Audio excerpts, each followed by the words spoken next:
I found 4 cases of drug traffickers showing extreme disregard of the law. Starting with our first case, a routine seatbelt citation turns into a major bust. On September 5, 2022, at 9:07 a.m., Deputy Jones from the Volusia County Police Department was patrolling in Deltona when a man driving without his seatbelt sped past in a silver Ford. Deputy Jones pulls the Ford over in a driveway near the intersection of Elkham and Cortland Boulevard. Hey! Stay in the car. Get back in the car. Get back in the car now. Get in the car like I'm telling you to. Sit down. The driver, 42-year-old Cleveland Rehimes, seems more focused on his phone call than an active police stop. You live here? Yeah, I'm coming up. No, I don't live right here. I live right here. All right, sit by the car. You got a license? Yes, sir. On you? No, sir. Deputy Jones decides that he'll need to detain Rehimes, who committed a minor traffic offense by driving unbuckled, but things don't go as Deputy Jones expected. For a man wearing nothing but socks, at first Rehimes appears fast enough to escape. As Jones catches up, all passerby and local residents can do is watch on as the arrest unfolds. Stop! Stop. On the ground. I didn't do anything. Down.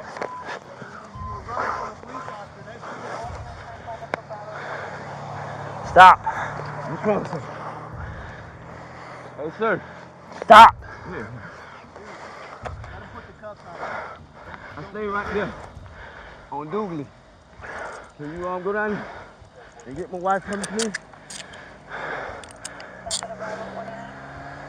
10-4, secure at 2644 Cortland. You clear the channel. Go get my wife from me, please. As Rehimes calls to his neighbors to inform his wife of his arrest, his rap sheet is starting to add up.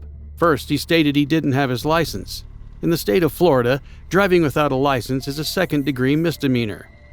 By attempting to run away, Rehimes also committed fleeing or attempting to elude, a third-degree felony, and resisting an officer without violence, a first-degree misdemeanor. With these 3 charges, Rehimes could face up to 6 years in jail and $1,500 in fines. With Rehimes' erratic attempt to escape, Deputy Jones begins to suspect there might be more to the story. I apologize. Why are you running? Tell you the truth? You got a warrant? Yes, sir. All right. I ain't gonna lie to you. What's it? Go ahead, Sergeant. Just trying to get some propane for the family. No, sir, I'm good. No injuries, no use of force, nothing like that. I apologize, though. I just want to make the call to the house. With Jones' suspicions confirmed, he leads Rehimes back to the patrol car, finding a large stash of cash in his pocket. Jones gets Rehimes' information before searching up warrants. My name Cleveland. I ain't got shit in it, bro. That ain't mine. No, this is mine. What is it? Cleveland. Cleveland? Yes. Last name? Rhymes. As you'll see, Deputy Jones' reaction says a lot about the severity of Rehimes' warrants and explains his initial eagerness to evade arrest. Holy cow. What is Your warrant. What is for? A lot. Trafficking in meth and trafficking in cocaine. Rehimes' active warrants are confirmed to be trafficking methamphetamine between 14 and 28 grams, punishable with up to 3 years in prison and $50,000 in fines. Trafficking between 28 and 200 grams of cocaine, punishable with yet another 3 years in prison and $50,000 in fines. And upon further inspection, his license was proven to be suspended, landing him the additional charge of driving without a license. Rehimes is awaiting trial with a bond set at $501,000, all for not wearing a seatbelt. While Rehimes didn't have much luck fleeing on foot, our next suspects get a whole lot closer. On February 22, 2023, officers Jalen Salam and Ricardo Solis from the Little Rock Police Department in Arkansas were driving down U.S. Highway 70 when they noticed this truck driving 15 miles per hour over the speed limit. Officer Salam signals for the suspect to pull over into a nearby parking lot at 5820 Asher Avenue. It's expired. Both hands. Don't wake up, Mr. Ford.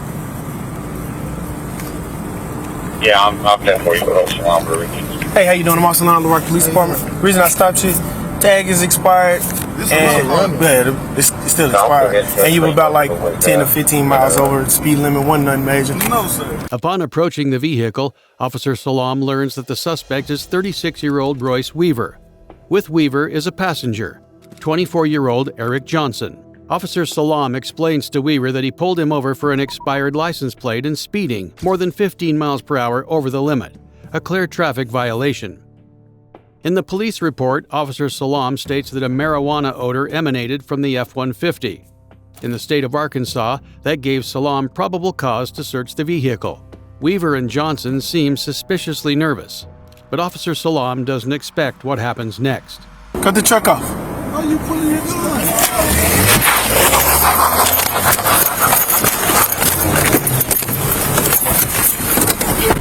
The truck just took off on Salam. Instead of giving his registration, Weaver speeds out of the parking lot and away from the scene. For the next 4 minutes, Officer Salam and Solis pursue the fleeing suspects.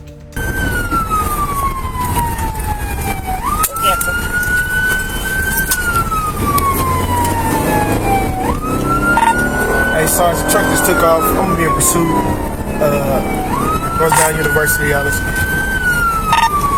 High speeds, went over traffic.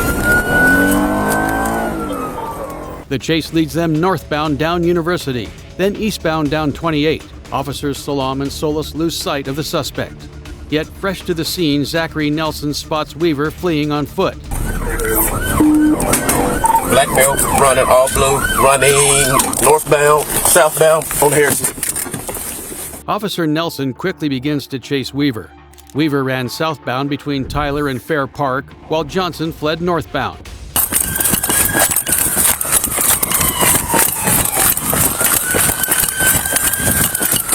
There's a passenger, black male wearing all white. He ran northbound towards Fair Park.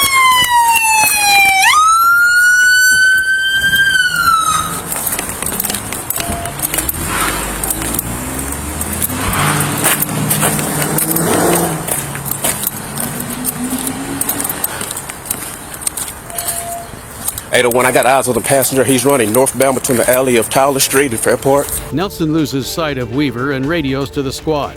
He's a little ways away. He's wearing white sweater and blue jean pants. At the same time, Officer Fuller gets a visual on a man fitting that description. Come here. Come here. Come here before I come over there. Come here. Come here. Come here. Yeah, I got him right here in his backyard. Come here. Come here. I will not tell you again. Come here. Lay down. Lay down. Lay down. Lay down. Lay down, puppy. Put your hand behind your back. Put your hand behind your back. I didn't do nothing. Why y'all? You ran from that car. I didn't do nothing. 604, we got passenger in custody. I'm in Little Rock. I'm in Little Rock. That's my mother-in-law. Officer Fuller spots Johnson in a backyard at 1413 Fair Park and arrests him at 5:40 p.m., about 8 minutes since the initial chase started. Since Johnson fled by vehicle, he and Weaver are charged with felony fleeing, punishable by a minimum of 2 days in jail and driver's license suspension of up to 1 year. Have a seat, boo.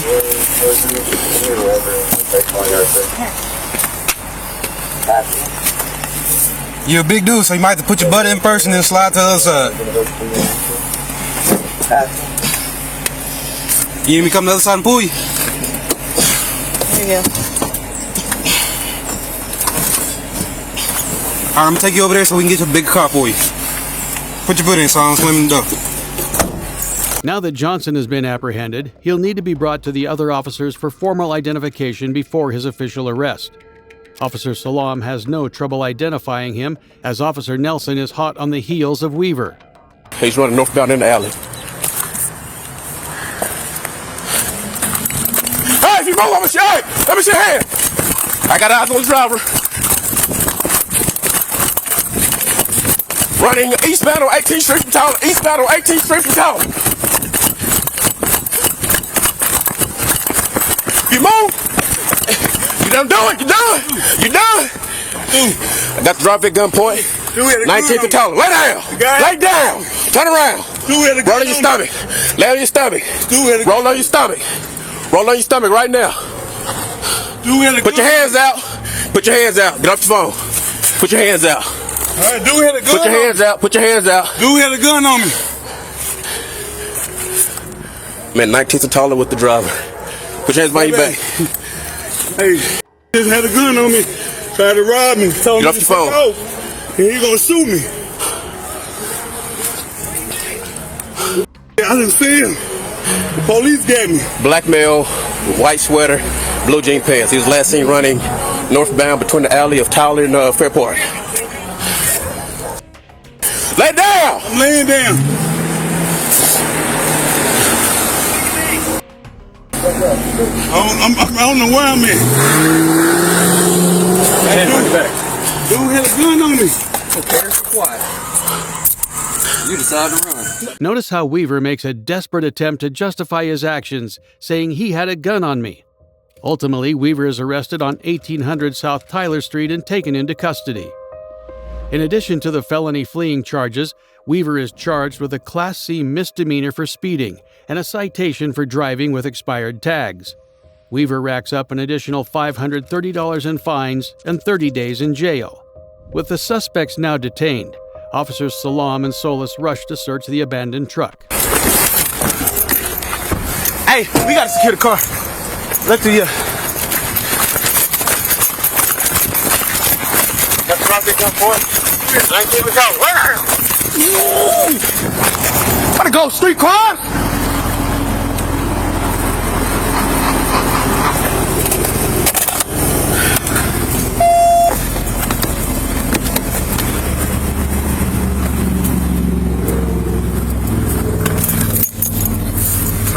With the driver. Hey, it's like 3 pounds of marijuana in this car. They start by searching the seats of Weaver's abandoned vehicle. Within seconds, Officer Salam makes a huge discovery. An orange bag in the back seat is filled with several pounds of marijuana, a Schedule 6 drug illegal to possess in the state of Arkansas. Hey, come here! Come here!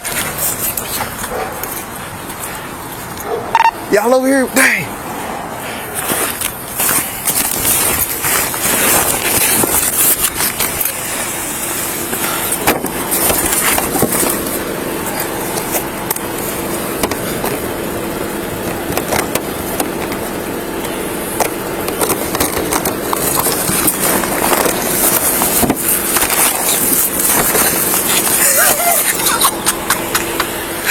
Playing games, man. The gram scale Officer Salam discovers in the bag alongside the marijuana makes the charges against Weaver and Johnson significantly more serious.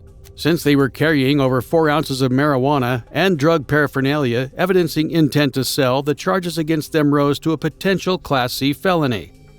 This charge could add a maximum of 10 additional years in jail and $25,000 in fines to the punishments Weaver and Johnson are facing. Things would only get worse for the suspects, as Zachary Nelson finds another discovery in the truck. Might just have to break it. What is this? The F-150? And you got a switch. You got a switch on it? Let me see. A stolen handgun with a modification that allows it to fire automatically. In Arkansas, many felony drug offenses are penalized more harshly when drugs and guns are combined. And it's clear Weaver and Johnson didn't have innocent intentions. Since Weaver and Johnson were in possession of the weapon, they were charged with theft by receiving, a Class D felony, and possession of firearms by certain persons, a Class B felony. The simultaneous possession of drugs and guns earns Weaver and Johnson a Class Y felony, while their possession of drug paraphernalia adds yet another Class D felony. And since Weaver and Johnson were caught near a lawfully protected property, they're given an enhanced sentence due to a charge of proximity to certain facilities, which protects areas like public parks and schools. At the time of this recording, their trial is still ongoing, with the highest sentence for their combined crimes to be 92 years to possible life imprisonment. It's unlikely they'll be making any more profits from dealing drugs in the near future. While Weaver and Johnson weren't in possession of any impressive amount of drugs, the same can't be said for our next suspect, like Kristen's ex-boyfriend who unexpectedly calls her at midnight on September 14, 2022. He sounds troubled and offers her $50 to pick him up. Responding to his urgent request, she drives to 76 Province Lane, located just down the street from her job at Embry-Riddle University. She begins driving him back to Daytona, and that's when a deputy from Florida's Flagler County Police Department, cruising down Belterre Parkway, notices Kristen's white Dodge sedan with an inoperable headlight. The deputy pulls the vehicle over. Hello, how you doing? Good, how are you? Good. Hey, I'm Deputy Flagler County Sheriff, so I was going to stop you. You got a headlight out. I know somebody when I was at work. I just got off of work. No worries. Listen, I don't know if you know. Unfortunately, this is the only way I can tell you. So. Yeah, well, see, it happened when I was at work, so I did put something up there, so I did have a light. No worries. Like I said, I just stopped someone and they had no idea. Okay. So. Okay. No, I knew. All right, let me see your license, registration, insurance, real quick. I just bought this car, No worries. so it's in my son car. It's who? Eric Rowland, resident from Florida. I just bought the car from him. No worries. As the deputy spoke with the driver, Kristen, he noticed an overpowering odor of marijuana.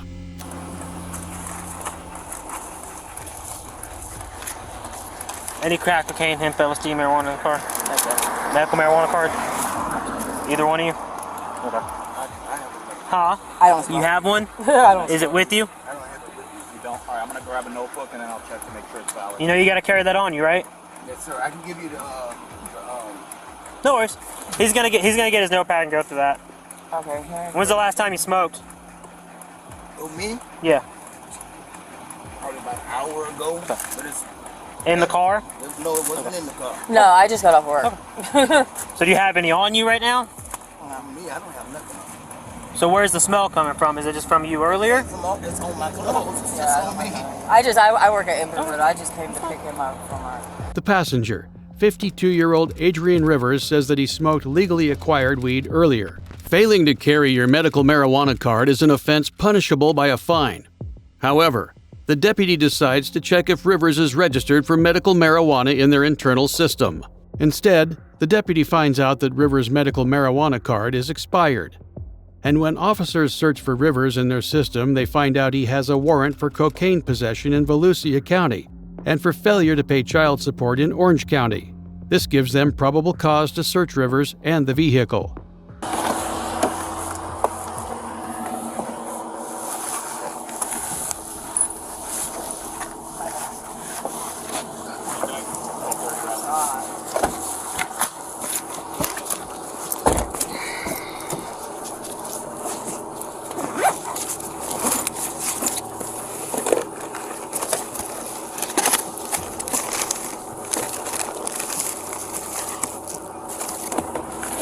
Stand up for me. Just stand up. Turn around. You're not under arrest. You're just going to be detained, okay? Got it. It's hard to see here, but the empty wine box the deputy picked up contains multiple bags of unidentified white powder. And since Kristen is the driver of the vehicle, she is immediately detained until the owner of the potential narcotics is verified. This. Well, That might actually be big. right. They're Where is probably it? cutting it back here. Yeah. Where is it? Whatever this is, and whatever this is. Nice. Hey, you can touch that down there too. It might be connected. So. Yeah.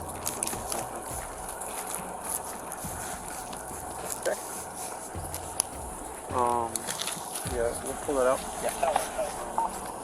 224. I got a whiskey foxtrot detained. Cocaine? Huh?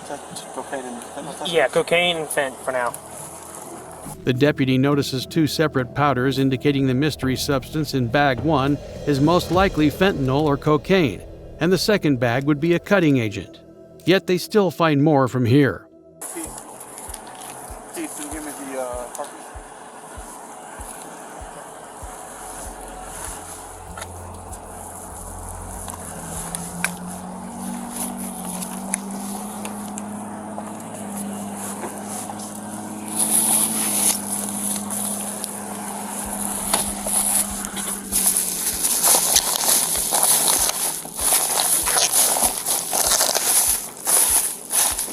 Hey! Here's the weed we were looking for. Huh? In the bag as well.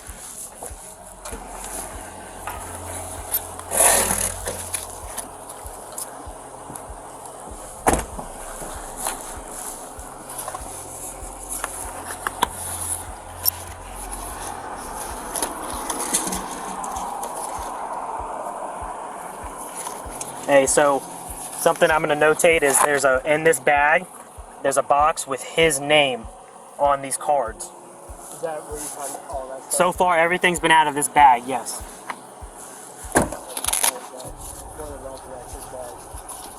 Yeah.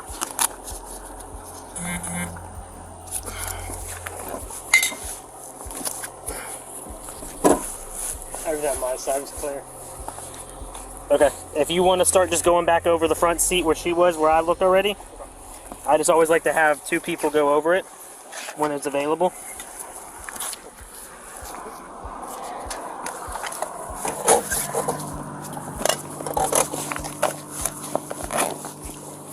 Did you turn this close or did you move it? No, I moved it up.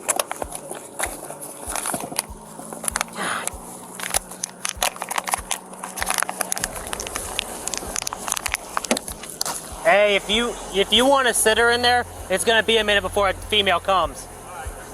All signs point to Rivers as the owner of the narcotics. The business cards are clear indication of who the bag belongs to, leaving a glimmer of hope for Kristen to be released from detention without charge, as we soon may see. I'm pulling that card. So. Bro, and that was strong over too. Yeah. Well, that's why, because it's took a pound. And it's cut open. It's not vacuum sealed. Large amount that is not personal use. Hell no. That is personally to other PD. He's one of his warrants is BOP for possession of cocaine. Holy shit! I'm gonna have 4 707s for one guy. So 2 different warrants. 2 different warrants because they're from different counties. A BOP. Is he on probation? He's on probation still. How did they let him out? Oh, he probably forwarded charges on him for the warrant. Hold on. You recording?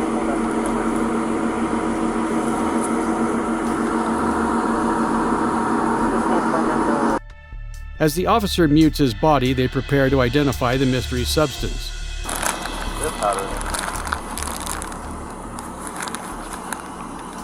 I forget that. It's all going to still fall under the possession of cocaine. That could crack powder. So technically, we got what was the one? 28 grams. Probably like 200 grams or so.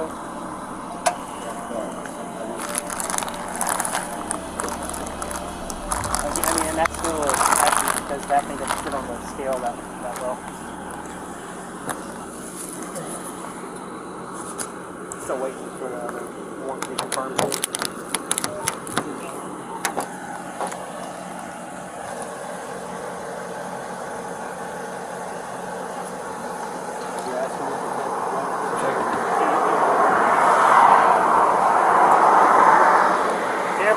Waving it around that crazy. Sometimes that glass, if you're not careful, poke the plastic.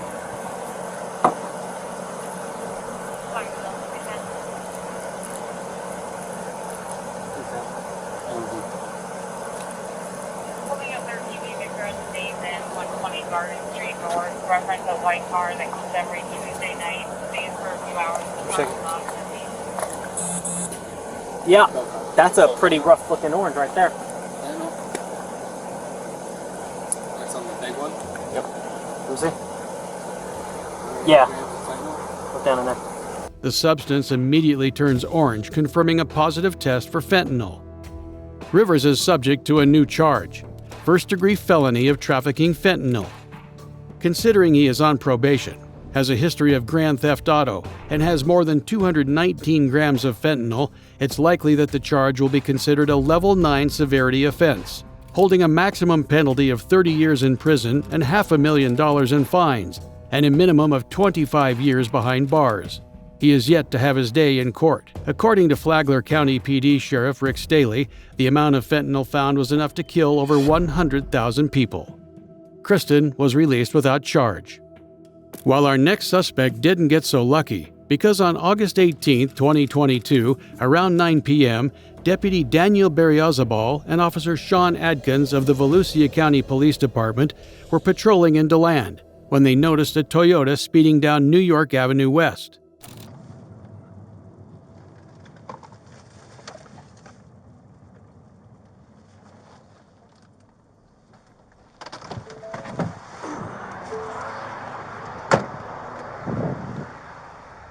The officers pull over the vehicle, thinking it will be just a simple speeding ticket. Little did they know it was about to become a lot more serious. Coming up. He's going to get his ass out? Yep, we're going to get him out right here in like 2 seconds. It's a female driving and a male. Did he put it in park? She's looking like a deer in the headlights right now. Yeah, let's just get him out.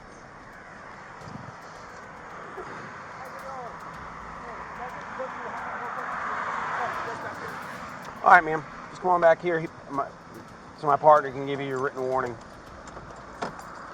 Is the car registered to you? Yeah. Okay, just come on back to the front of this car. Deputy Barry Azabal approaches the vehicle and finds 2 suspects, 49-year-olds Lee Sandberg and John Schneider. The officers quickly notice that Sandberg looks like a deer in the headlights. Sandberg appears paranoid, with erratic body languages and dilated pupils. These are all clear signs of active methamphetamine use. This suspicious behavior gives officers Barry Azabal and Adkins probable cause to search both suspects. The officers walk Schneider and Sandberg over to their police cruiser for a body search. Dan,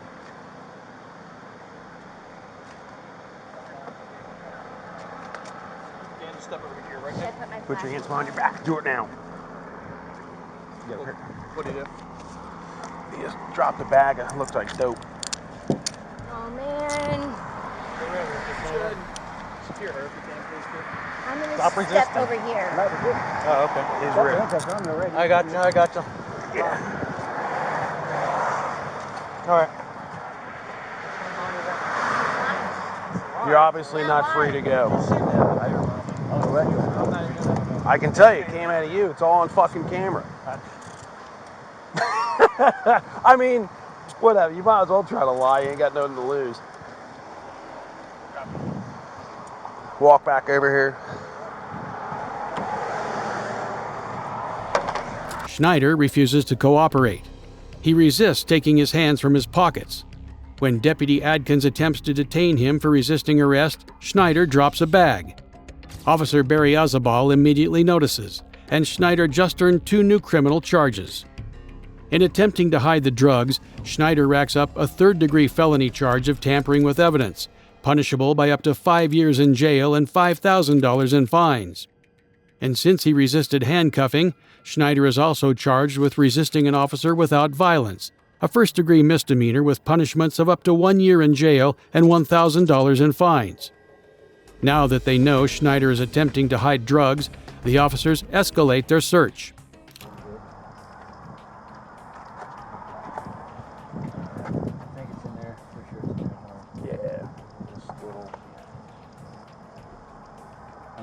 Search away. I mean, you just get these shoes. You still got the stickers inside of them. Yeah, I ain't had too long. What's up with all that, man? That's tape. Oh, okay. It's just stuck on there. If it was that much poo, we would have smelled it by now. No, it's not poo. And again, I'm glad for that. You got nothing in there, and that one's all good to go. That was for you. It's more than welcome, sir. All right. I'm just gonna go get this. If you find anything in there, it's a surprise to me. All right. Well, he's not gonna dig any deeper than that. When Officer Fernandez searches Schneider's shoes, he finds another gram of methamphetamine hidden in Schneider's sock. Combined, the 2 bags of drugs confiscated from Schneider contain over 200 grams of methamphetamine. This earns Schneider a 1st-degree felony, trafficking in methamphetamine, punishable by a minimum of 15 years in jail and $250,000 in fines. Officer Clausen now has cause to arrest Schneider. In the police report, it states Sandberg was aware and admitted to using and dispensing the meth, in particular to other women while Schneider dealt to men. With that, the officers determined all they needed to know. Sandberg and Schneider were arrested and held at the Volusia County Jail. Their bonds were over $1 million combined, with Sandberg having a $500,000 bond for trafficking methamphetamine and Schneider having a $511,000 bond. Click the video on screen and watch as I delve further into more cases.